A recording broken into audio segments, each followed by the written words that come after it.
بسم اللہ الرحمن الرحیم۔ السلام علیکم دوستو، ہمارے چینل کو سبسکرائب کریں، اقبال کا ویڈیو کو اپنا لائک اور دعویٰ شیئر یہ ہے کریں تاکہ ہمارا رابطہ کہ بہار میرے رہے۔ پیغام میں سوائے قرآن کے اور کچھ نہیں ہے۔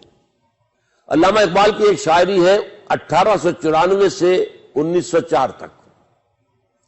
یہ ہے جیسے اردو کی عام شاعری ہوتی ہے، یہ جو ہجر و وصال کے معاملے اور عشق کے معاملے اور یہ گل و بلبل کی داستانیں، وہ داستانیں علامہ اقبال کی اس دور کی شاعری وہی ہے۔ سن 5 میں گئے ہیں انگلستان، اور ان کے بارے میں یہ بات جان لیجئے کہ ایک مصرع ان کا سنا رہا ہوں جو 100% ان پر راست آتا ہے۔ مسلمان کو مسلمان کر دیا طوفان مغرب نے۔ مغرب میں جا کر انہوں نے جس تہذیب کو دیکھا ہے، جس تمدن کو دیکھا ہے، اس کا رد عمل پیدا ہوا ہے۔ انہیں اسلام یاد آیا ہے۔ ان کی ابتدائی تعلیم و تربیت میں جو اسلام تھا، باپ اور ماں کی طرف سے جو اسلام ملا تھا، وہ اسلام جاگا ہے۔ اس کے اندر ایک طاقت پیدا ہوئی ہے۔ اس کے بعد کی شاعری ان کی جو ہے آخر دن تک وہ قرآن ہی کی ترجمانی ہے۔ وہ ترجمان حقیقت میں دعویٰ کرتے ہیں، اور ان کا دعویٰ میں آپ کو سنا رہا ہوں۔ ان کی حضور سرور کائنات صلی اللہ علیہ وسلم یہ اشعار ہیں: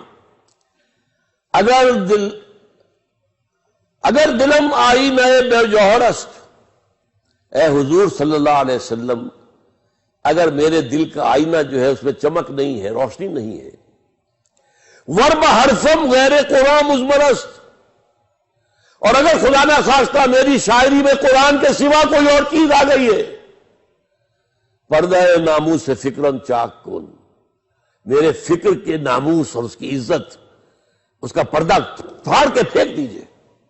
ای خیابہ راز خارم پاک کن، اس شعراء کو گویا کہ پھر میں کانٹے کے مانند ہوں، مجھے اٹھا کر پھینک دیجئے۔ اور اس کے بعد آخری بات کیا ہے؟ روز محشر خار و رسوا کن مرا، قیامت کے دن مجھے ذلیل و خوار کر دیجئے گا۔ بے نصیب از بوسہ پاک کن مرا، اور مجھے اپنے قدم بوسی سے محروم کر دیجئے گا۔ کتنی بڑی بد دعا اقبال دے رہا ہے اپنے آپ کو، کس بات پر؟ اگر میرے پیغام میں قرآن کے سوا کچھ آیا ہے۔ میں نے آپ سے کہا تھا اگرچہ وہ معروف معنی میں مفسر نہیں ہے، لیکن میں اسے ایک طرح کا مفسر سمجھتا ہوں۔ بہت بڑا مفسر تفسیر کوئی نہیں ہے، لیکن اس کا کلام جو ہے وہ در حقیقت قرآن مجید کی تفسیر ہے۔ اب آخری بات، قرآن علامہ اقبال سے میرا تعلق کیا ہے؟ پہلا تعلق کیا ہے؟ میں 5ویں جماعت میں پڑھتا تھا جب میرے بڑے بھائی وہ وہاں، میں تو حصار میں تھا، حصار یہاں سے کوئی 200-250 میل دور ہے، اب وہ ہریانہ میں ہے، پہلے مشرقی پنجاب میں تھا۔ بڑے بھائی آئے تھے لاہور، یہاں اسلامیہ کالج کے اندر داخل تھے۔ وہ جب سمر ویکیشن پر آئے تو میرے لیے بانگے درا لے آئے، 5ویں جماعت۔ اب 5ویں جماعت کا بچہ کیا پڑھے گا اس کو؟ میں پڑھتا تھا، اور کوئی ترنم سے پڑھتا رہتا تھا، کچھ سمجھ میں آتا تھا، کچھ نہیں آتا تھا، کچھ لوگوں سے پوچھتا تھا۔ ہمارے قریب میں ایک آ گئے تھے جو مادری زبان صاحب زبان تھے، ان سے جا کر جو ہے ایکسائز انسپیکٹر تھے، ان سے پوچھتا تھا۔ لیکن یہ شعر اس وقت معلوم ہوتا ہے کہ میرے ذہن کی سب سے نچلی سطح پہ چپک گیا کہ وہ زمانے میں معزز سے مسلمان ہو کر اور تم خار ہوئے تاریخ قرآن ہو کر۔ قرآن کے ساتھ یہ تعلق میرا اس شعر سے شروع ہوا ہے۔ اس کے بعد یہ میرا تعلق اور بہت سے تعلقات کے ساتھ اس کے رشتے جڑے ہیں۔ مولانا مودودی، مولانا اصلاحی، ابوالکلام آزاد، مولانا فراہی، اور یہ ڈاکٹر رفیع الدین مرحوم و مغفور، اور شیخین میرے شیخ الہند اور شیخ الاسلام۔ لیکن یہ ہے کہ واقعہ یہ ہے کہ میرے ذہن کی سب سے نچلی سطح پر بھی اقبال ہے اور سب سے اوپر کی سطح پر بھی اقبال ہے۔ لیکن میں نے اپنے لیے ایک خطاب پسند کیا ہے۔ کوئی کہہ دیتا ہے کہ میں مانوی فرزند ہوں ان کا۔ ابھی پچھلے دنوں ایک ٹی وی پر ایک مکالمہ ہو رہا تھا، تو عوریہ مقبول جان صاحب نے کہہ دیا کہ چونکہ میرے ساتھ بیٹھے ہوئے تھے ڈاکٹر اقبال کے بیٹے جاوید اقبال صاحب، ان کا ایک طرف تو سلمی بیٹے ہیں، لیکن دوسری طرف اصل میں علامہ اقبال کے وارث جو ہے کلام کے وہ یہ ہے۔ تو مجھے اچھا نہیں لگا کہ ان کی موجودگی میں یہ بات کہتے ہیں۔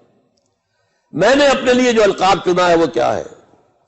یکے از رگہائے ساز اقبال، اس کی وضاحت کر دوں۔ اقبال کی ایک بڑی عظیم نظم ہے، میں نہیں چاہتا کہ اس کے اور اشعار آپ کو سناؤں۔ آخری شعر کیا ہے؟ چنگ را گیرید از دستم کہ کار از دست رفت، یہ میرے ہاتھ سے ساز لے لو کہ ہاتھ کا کام تو ہو چکا۔ نغمہ ام خون گشت، اب جیسے جسم میں خون دوڑتا ہے، میرا نغمہ ان رگوں کے اندر، ان تاروں میں گشت کرے گا اور ان میں سے نکلے گا اور نکلتا رہے گا۔ تو میں نے کہا میں بھی علامہ اقبال کے رگ ہائے ساز میں سے ایک رگ ہوں، بس اس سے زیادہ میرا مقام نہیں۔ البتہ دو کام میں نے وہ کیے ہیں اللہ کے فضل و کرم سے، اللہ کے فضل و کرم سے، وہ نسبت میں سمجھتا ہوں اقبال کے ساتھ میری بہت قوی ہے۔ علامہ اقبال کا ایک خواب تھا جس کے تحت ایک ادارہ وجود میں آیا تھا، دارالاسلام۔ حضرت علامہ کے ایک مرید تھے، بڑے زمیندار تھے، چودھری نیاز علی خان، ضلع گرداسپور کے۔ وہ نہر میں تھے، ایکسین وغیرہ، ریٹائر ہوئے تو پیسہ کافی تھا ان کے پاس، زمیندار بھی بڑے تھے۔ علامہ کے پاس حاضر ہوئے کہ میرے پاس پیسہ بھی ہے، زمین بھی ہے، میں کوئی دین کا کام کرنا چاہتا ہوں، بتائیے کیا کروں؟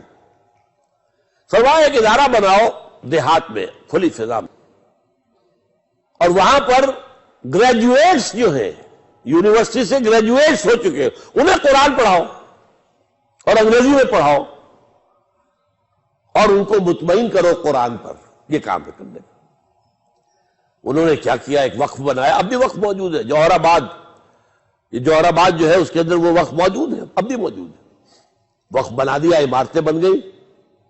ایک خط لکھا مصطفیٰ مراغی جو الازہر کے ریکٹر تھے اس وقت، وائس چانسلر، کہ ہمیں ایک ایسا عالم دین دیجئے جو انگریزی میں گریجویٹس کو قرآن پڑھا سکے اور قرآن پر مطمئن کر سکے۔ انہوں نے کہا ہمارے پاس ایسا کوئی آدمی نہیں ہے۔ وہ اسکیم دھری رہ گئی، اگرچہ ایک مفید کام ہوا وہاں بعد میں مولانا مودودی حیدرآباد دکن سے ہجرت کر کے علامہ اقبال کے کہنے پر آئے ہیں، تو ان کا مرکز وہاں رہا ہے، وہ جماعت اسلامی وہیں بنی ہے۔ لیکن وہ جو ادارہ تھا کہ گریجویٹس کو رکھ کر عربی اور قرآن پڑھایا جائے اور قرآن پر مطمئن کیا جائے، وہ کام نہیں ہو سکا۔ الحمدللہ ثم الحمدللہ، میرے ہاتھوں اللہ نے انجمن خدام القرآن قائم کرائی، اس کے تحت قرآن اکیڈمی قائم کرائی، اور اب تو کئی جگہ پر ہے، لاہور میں ہے، ملتان میں ہے، کراچی میں ہے، فیصل آباد میں ہے، جنگ میں ہے۔ اور ہم نے یہاں پر ایک سالہ کورس رن کیا ہے، یہ سن 84-85 سے چل رہا ہے، اس میں گریجویٹس بھی آتے ہیں، کچھ انڈر گریجویٹس کو بھی ہم اگر وہ ذرا ذہن ان کا ذرا کھل چکا ہو تو لے لیتے ہیں۔ ایم اے آتے ہیں، MBBS آتے ہیں، انجینئر آتے ہیں، PhDs آتے ہیں، آ کر قرآن پڑھتے ہیں اور الحمدللہ مطمئن ہو کر جاتے ہیں۔ تو اقبال کا وہ خواب اللہ نے میرے ذریعے سے، یہ اللہ کا بڑا فضل ہے مجھ پر، اور میں اس لیے اس کو بتا رہا ہوں، وہ آپ کے کس قدر قریب ہے، واکنگ ڈسٹنس پر ہے۔ یہ قرآن اکیڈمی ہے، یہاں ہمارے تمام جو ہے میری کتابیں موجود ہیں، وہاں سے آپ مستعار لے سکتے ہیں، اس کی لائبریری سے استفادہ کر سکتے ہیں۔ وہاں سے آپ یہ ہے کہ اگر میرے کیسٹس وغیرہ لینا چاہیں لے سکتے ہیں، اگر وہاں پہ آپ ذرا امانت رکھوا دیں، کیسٹ واپس کریں، ویڈیو کیسٹ، آڈیو کیسٹ، اور واپس دیجیے، اور پیسے نہیں چاہیے۔ اس سے استفادہ کیجئے۔ میں نے اس لیے چاہا ہے کہ میں اس ادارے سے آپ کو متعارف کرا دوں۔ یہ ادارہ وہ ہے جس کا خواب اقبال نے دیکھا تھا، ادارہ دارالاسلام کے ذریعے سے، وہ اللہ کے فضل و کرم سے قرآن اکیڈمیز کی شکل میں پاکستان میں متعدد مقامات پر ہے۔ اور دوسری بات دیکھیے، علامہ اقبال نے مسلم لیگ کے لیے قائد اعظم کو تجویز کیا، قائد اعظم کو لیڈر بنایا، ان کے ساتھ عام کارکن کی حیثیت سے کام کیا، یہ ان کا جو ہے رول اپنی جگہ ہے۔ لیکن ساتھ ہی ان کے دل میں خواہش بار بار آتی رہی، اور وہ یہ کہ ایک قومی تحریک کے نتیجے میں تو قومی ریاست بنے گی۔ مسلم لیگ قومی جماعت تھی، اب قوم میں زانی بھی تھے، شرابی بھی تھے، بدماش بھی تھے، اچھے بھی تھے، نیک بھی تھے، تہجد گزار بھی تھے، نماز روزے کے پابند بھی تھے، سبھی تھے نا۔ آپ کو معلوم ہے ریڈ لائٹ ایریا کے چودھری بھی اس میں تھے، اور وہاں پر بہت سے لوگ جو اس قسم کے مسلم لیگ کے صدر بھی بن جاتے تھے۔ ایسی جماعت سے تو اسلام نہیں آ سکتا. اسلام تو آتا ہے وہ بادشاہ درویشی والا اسلام. جب تک ان منازل سے نہ گزرے اسلام نہیں آئے گا. یہ تصور تھا جس کے تحت 1932 میں 30 میں تو خطبہ الہٰباد تھا. 1932 میں ڈاکٹر ظفر الحسن ہوتے تھے علی گڑھ یونیورسٹی کے head of the department of philosophy. انہوں نے خط لکھا کہ آپ نے یہ اتنا بڑا فسوق تو ہمارے اوپر پھونک دیا ہے، اسلام کے احیاء کا جذبہ، اس کے لیے جماعت کون سی ہوگی؟ یہ تصور اس وقت سے پک رہا تھا. اس کے بعد خط و کتابت ہوئی ہے. 2 آدمی بھیجے انہوں نے لاہور. ڈاکٹر برہان احمد فاروقی وہ تو لاہور ہی کے تھے، یہی پر فوت ہوئے دفن میں.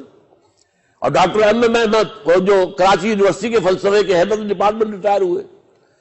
بہرحال اس کے نتیجے میں ایک جماعت بنانے کا فیصلہ ہوا.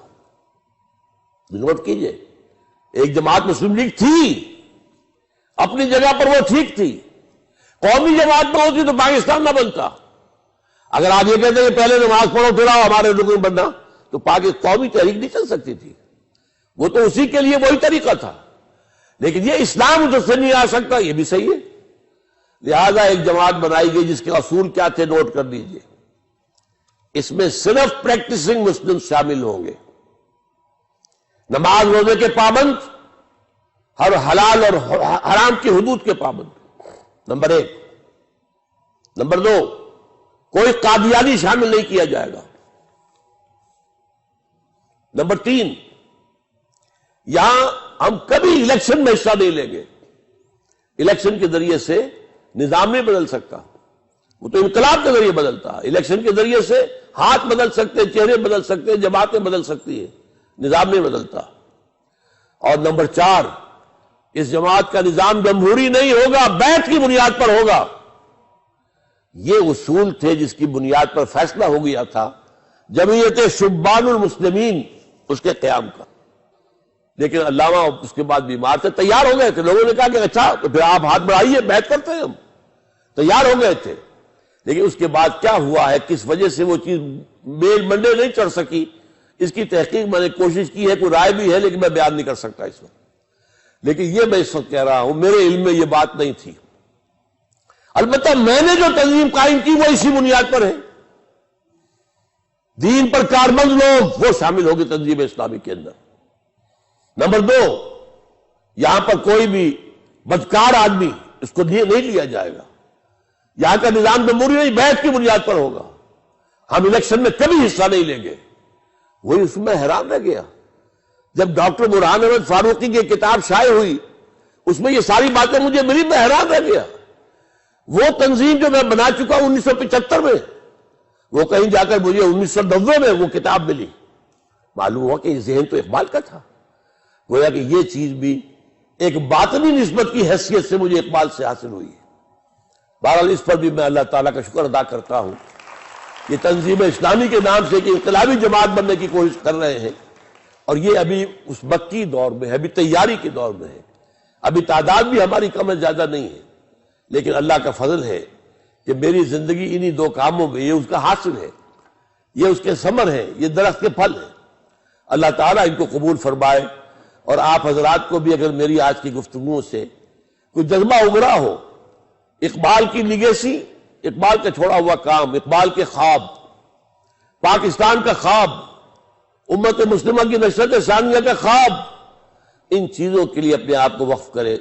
ان صلاتی و نسکی و محیایا و مماتی للہ رب العالمین لا شریک لہ وبذالک امرت وانا اول المسلمین وآخر دعوانا ان الحمد للہ رب العالمین.